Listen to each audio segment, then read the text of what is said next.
Now let's see the post war settlement and the Bretton Woods institution. मतलब second world war के बाद कैसे जो है वर्ल्ड ट्रेड को जो है रीएस्टैब्लिश किया गया और ब्रेटन वुड्स इंस्टीट्यूशन क्या थे। इकोनॉमिस्ट और पॉलिटिशियंस ड्रू टू की लेसन फ्रॉम इंटरवार इकोनॉमिक एक्सपीरियंस। जो इसके पहले का समय बीता सेकेंड वर्ल्ड वार के पहले का, उससे इकोनॉमिस्ट और पॉलिटिशियंस ने दो मेजर लेसन सीखे। मतलब उन लोगों ने दो रिजल्ट निकाला। पहला रिजल्ट ये निकाला कि industrial society based on mass production can not be sustain without mass consumption. मतलब अगर इंडस्ट्री में बहुत ज़्यादा मास प्रोडक्शन हो रहा है तो वो बिना मास कंज्यूप्शन के सस्टेन नहीं कर सकता। मतलब अगर प्रोडक्शन ज़्यादा हो रहा है तो उसकी खपत या कंज्यूप्शन भी उतनी ही होनी चाहिए।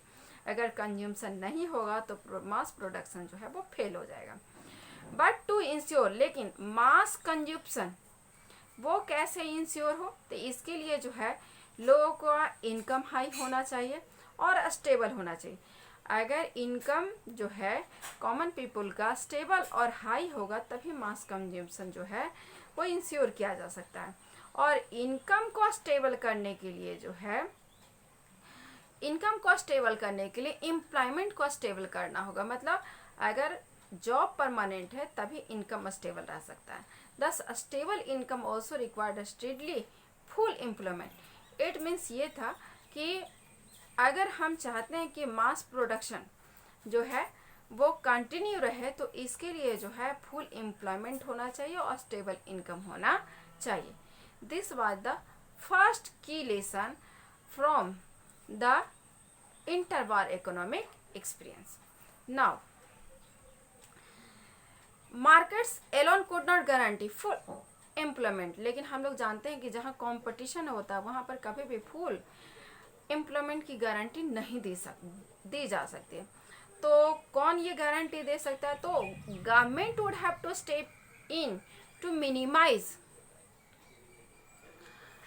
Fluctuation of prices. गवर्नमेंट अगर चाहे तो वो जो है एम्प्लॉयमेंट को जो है परमानेंट कर सकती है। फ्लक्चुएशन जो प्राइसेस होते हैं उसको घटा सकती है। आउटपुट और एम्प्लॉयमेंट तीनों को स्टेबल करने के लिए गवर्नमेंट का रोल इम्पोर्टेंट हो सकता है। Economic stability could be insured only through the intervention of government. मतलब ये हुआ कि केवल गवर्नमेंट ही थी जो कि अब इकोनॉमिक स्टेबिलिटी लाने में जो है वो हेल्पफुल साबित हो सकती थी। मतलब गवर्नमेंट का रोल बहुत इम्पोर्टेंट था। ये था पहला लेसन। सेकेंड लेसन क्या था?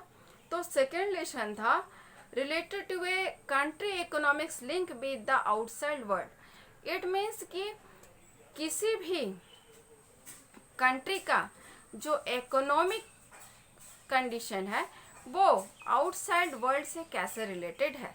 The goal of full employment, जो फुल एम्प्लॉयमेंट की गारंटी है वो केवल तभी अचीव किया जा सकता था जब गवर्नमेंट जो है उस पर अपना कंट्रोल रखती है। जैसे कि कितना सामान आ रहा है, जरा flow of goods, capital, labours, इन सब पे गवर्नमेंट का अगर कंट्रोल रहेगा तो इकोनॉमी स्टेबल रहेगा।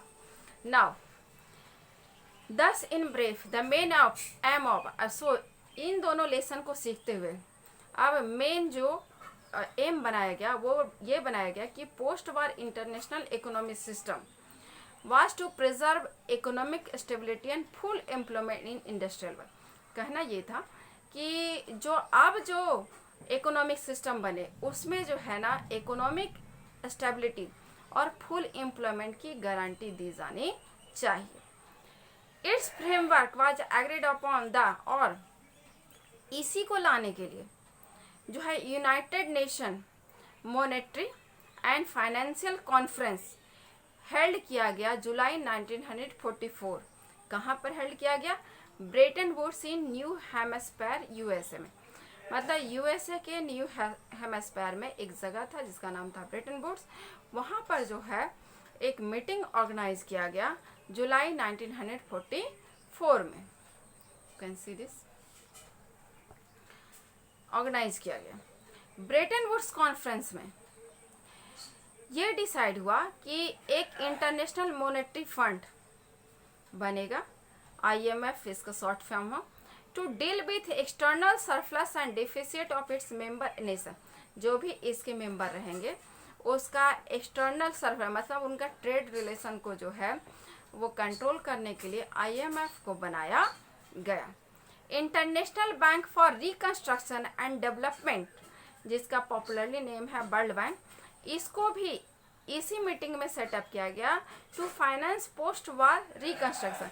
मतलब वर्ल्ड वार के बाद जो भी रिकंस्ट्रक्शन का वर्क होगा उसमें जो है पेमेंट अवेलेबल करवाने के लिए वर्ल्ड बैंक को बनाया गया। सो ब्रेटन वुड्स में 2 न्यू इंस्टीट्यूशन जो है वो बनाया गया।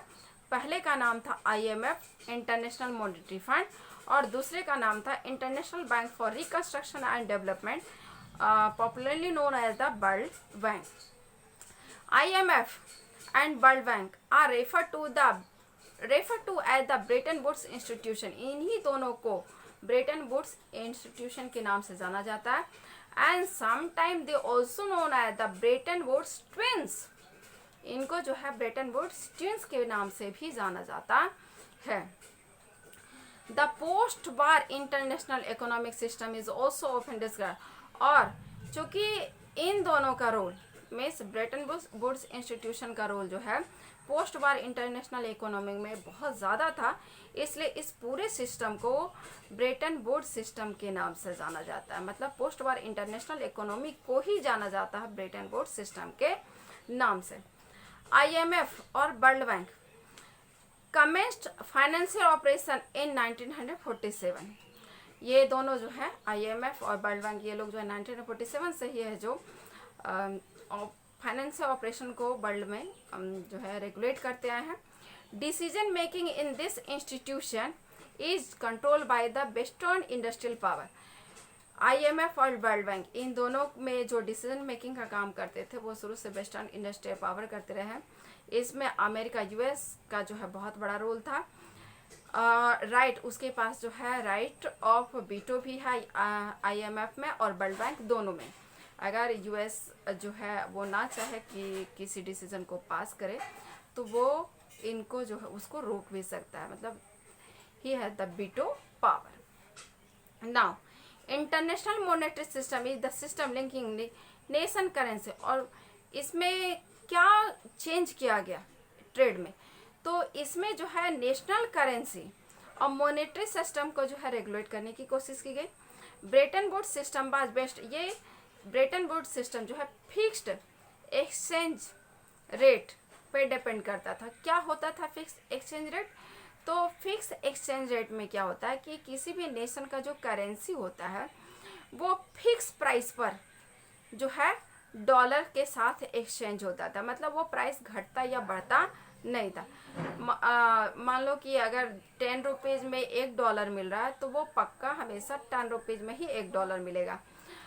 और खुद डॉलर का जो प्राइस होता था वो गोल्ड के साथ फिक्स होता था। मीन्स 35 पर ऑन्स जो गोल्ड होता उसके बराबर जो है $1 हुआ करता था। So this was called the fixed exchange rate. और ये रेट कौन फिक्स करता था? तो this rate was fixed by IMF and world bank.